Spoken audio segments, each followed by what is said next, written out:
partir de este momento ya nos metemos en la campaña electoral y tal como lo anunciamos, vamos a presentarles un nuevo debate en Nada está dicho. Están con nosotros la candidata al Congreso por Alianza para el Progreso, Gladys Echaíz, exfiscal, y el exministro Wilfredo Pedraza, que también postula al Parlamento por el Partido Nacionalista. A los dos, muy buenas noches, bienvenidos a este debate. ¿Nos escucha? Buenas noches, Jaime. Sí, buenas noches. ¿Cómo está usted?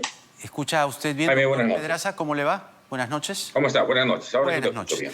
Bueno, la dinámica, el público ya se está familiarizando con ella. La idea es plantearles una pregunta general, varias preguntas, pero vamos a ir de a pocos. Y cada uno de ustedes tendrá 1 minuto 30 para responder. Al final, uno le hará una pregunta al otro, como para cerrar este segmento. La primera pregunta que les quería hacer es respecto a una evaluación muy interesante a 10 planes de gobierno respecto a si incluyen o no las 11 medidas recomendadas por la OMS contra la pandemia y que colocan por lo menos a Alianza para el Progreso, que fue evaluado, el Partido Nacionalista no fue evaluado en este análisis. Alianza para el Progreso tiene 7% de estas recomendaciones en su plan, 7%. El Partido Nacionalista, como digo, no aparece en la tabla, pero bien podría, y esa es la idea, poder explicar cuáles son justamente las recomendaciones que tomarán de la OMS. En primer lugar, le cedemos el turno a la doctora Gladys Echaíz. Tiene usted 1 minuto 30. Mire, en cuanto a las vacunas, y considerando nuestra propia realidad y la situación en la que nos encontramos, lo primero que hay que hacer es poder obtenerlas, poder importarlas. Luego, ver el tema de la refrigeración, ver el tema de la distribución y ver el tema de la colocación. Porque lo que tenemos que pensar es cómo actuamos de acuerdo a nuestra realidad, a lo que tenemos, a lo que se ha hecho, a lo que no se ha hecho, a lo que está pendiente por hacer. En este momento hay dificultades para su obtención. En este momento hay limitaciones para la administración y en este momento tenemos el impedimento o una barrera para que la empresa privada, las clínicas, las AFP, los empleadores puedan contribuir a la vacunación a efecto de ampliar el espectro de personas favorecidas y así poder limitar o enmendar o evitar la propagación de este virus. Así es que cualquier otra recomendación que hubiera sobre el particular aquí en el país, difícilmente podríamos aplicarla cuando estamos en una situación incipiente. Tiempo cumplido, señora Echaíz. Ha sido la participación de Gladys Echaíz respecto a, repito la pregunta, tiene que ver con cuántas de las recomendaciones de la OMS respecto a políticas desde el gobierno aplicadas contra la pandemia podrán ser llevadas adelante, implementadas en un eventual gobierno de tanto, en este caso, el Partido Nacionalista. Tiene usted, doctor Wilfredo Pedraza, 1 minuto 30. Muchas gracias, Jaime. En efecto, las recomendaciones las hemos tomado en gran parte, por ejemplo, que lo urgente es velar por la vida y la salud de la población, sobre la base del fortalecimiento del nivel de atención en los centros médicos primarios, las postas, hospitales estratégicos, obviamente dotándole personal y de equipamiento. Pero además esas recomendaciones pasan por incrementar las camas UCI, ampliar los centros de aislamiento temporal para todas las personas, extender el número de pruebas de descarte, por ejemplo, garantizar oxígeno. Pero algo muy importante ha sido garantizar las vacunas de manera gratuita y universal a todas las personas, porque el Partido Nacionalista promueve, sin duda, la universalización de las vacunas de manera gratuita. Pero además, en el contexto de esas recomendaciones, se señala que los servicios básicos son fundamentales y nosotros vamos a priorizar un programa para que los 3.600.000 personas en nuestro país puedan acceder, por ejemplo, al agua potable, que es tan importante en el contexto del combate contra esta pandemia. Sin agua no es posible cumplir la regla básica de limpieza permanente. De manera tal que nosotros recogemos esas recomendaciones en la forma como antes he expresado. Muy bien, ha sido la intervención de Wilfredo Pedraza, 1 minuto 30. Vamos a hacer la primera pausa, pero al volver les vamos a plantear, ahora sí, con mucho más énfasis, les vamos a pedir cuáles deben ser las sanciones concretas, ustedes que son personas de derecho, sanciones concretas a aquellos malos funcionarios que se saltearon la cola y que se vacunaron subrepticiamente, independientemente de la investigación que se lleva adelante, que el procurador nos ha explicado en la primera parte del programa, y en un contexto en el cual vemos que en Loreto ha ocurrido lo mismo. 66 dosis de Pfizer se han movilizado indebidamente para inocular a funcionarios y exfuncionarios. Queremos escuchar sus propuestas en torno a cuáles deben ser las sanciones y, sobre todo, de qué manera, desde el propio Estado, evitar que una cosa así ocurra. Vamos a la pausa primero y regresamos con este debate entre Gladys Echaíz y Wilfredo Pedraza, porque nada está dicho.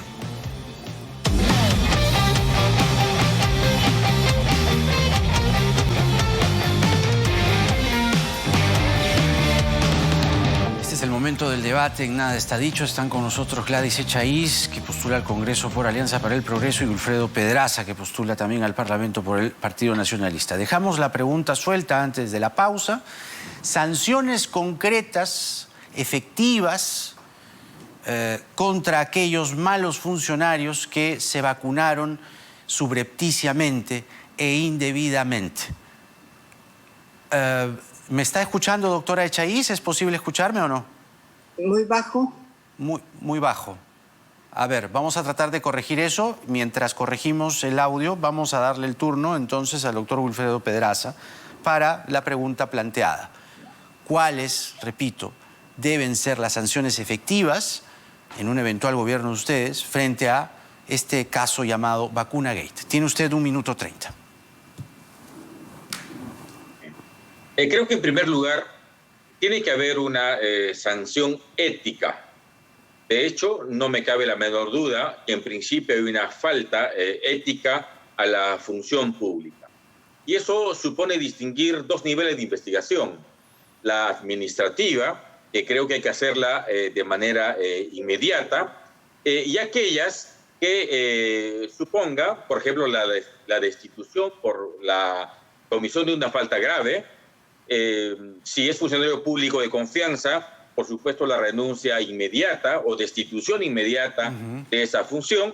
Si es un funcionario de carrera, la destitución después de un proceso administrativo que corresponda. Tengo dudas, sin embargo, de la existencia de delitos en un tema así. Si quien se ha vacunado es solo funcionario público y no ha formado parte de las negociaciones en la adquisición de las vacunas, me temo que difícilmente se va a tipificar un delito. No he estudiado a profundidad el tema, pero colusión no habría porque no forma parte del contrato. Apropiación ilícita tampoco. Habría que, creo que, ser algo creativos y ser específicos en la investigación de carácter penal y justifica, por supuesto, una investigación preliminar. Doctor Pedraza, tiempo. Su tiempo ha concluido, 1 minuto 30. La misma pregunta para la doctora Gladys Echaíz, que ya nos puede escuchar de manera correcta. Sanciones concretas, éticas, administrativas, penales, contra aquellos malos funcionarios que forman parte de este caso llamado Vacunagate. Tiene usted 1 minuto 30, doctora Echaíz. Bueno, yo pienso que lo primero hay que hacer es una sanción moral. Y administrativamente deben ser excluidos de sus cargos e indudablemente si se le impone como sanción previo proceso administrativo. En cuanto a la investigación penal, los comportamientos deben estar tipificados en la norma. Yo no sé como no conozco el detalle de la forma en que ellos accedieron a esas vacunas y si algunos la recibieron como consecuencia de o a cambio de, para el efecto de poder decidir si o adecuar esos comportamientos a algún tipo penal. Eso lo decidirán las autoridades previa investigación del caso. Pero en cuanto al solo hecho de haber dispuesto, de utilizando el cargo que tienen para beneficiarse, de por sí ya lleva la sanción moral que le decía y que debe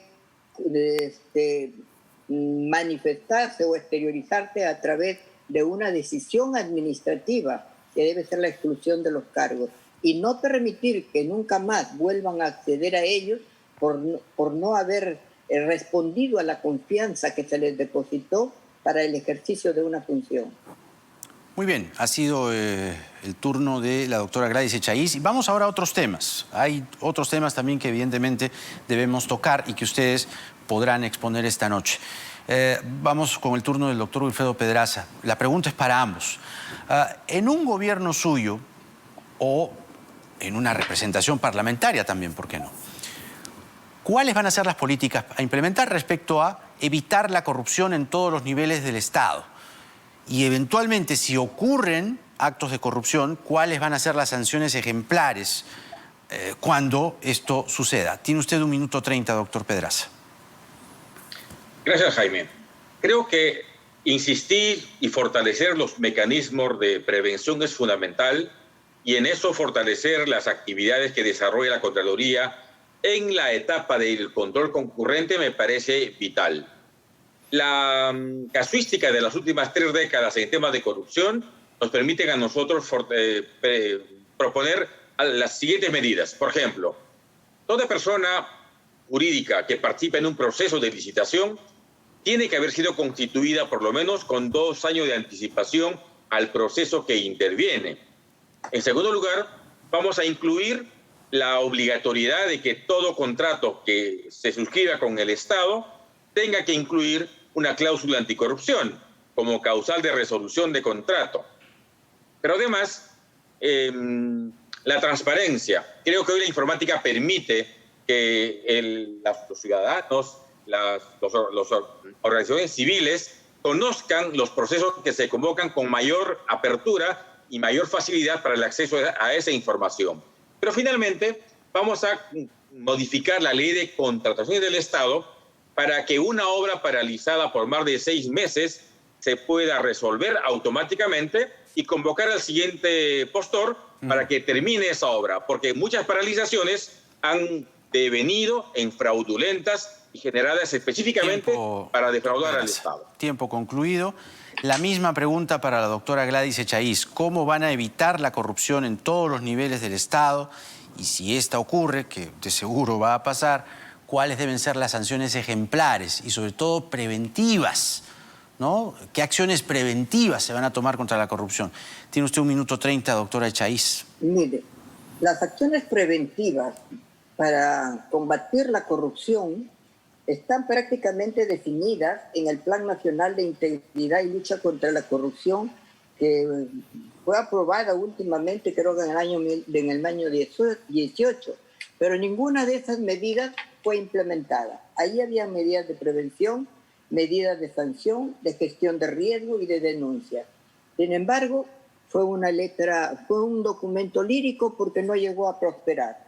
Hay que darle aplicación a estas normas, hay que actualizarlas para prevenir la corrupción. Las normas están dadas, las sanciones están previstas, pero sí sería necesario que la inhabilitación como pena conjunta no sea temporal, sino permanente, que el funcionario que incurra en un comportamiento de esta naturaleza no vuelva más a la administración pública y que esas políticas de reactivas vayan acompañadas de medidas preventivas y que a la Contraloría se le adicione al control concurrente el control preventivo, porque tanto se hace daño al presupuesto del Estado el mal uso del mismo como el no gastarlo, porque no hacer una obra ahora para hacerla después significa un costo, un mayor costo para el Estado.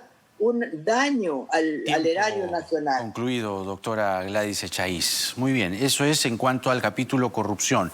El siguiente tema es político, pero tiene que ver con lo que ha pasado en este quinquenio que se termina y las relaciones tensas, tirantes, agobiantes entre el Poder Ejecutivo y el Legislativo.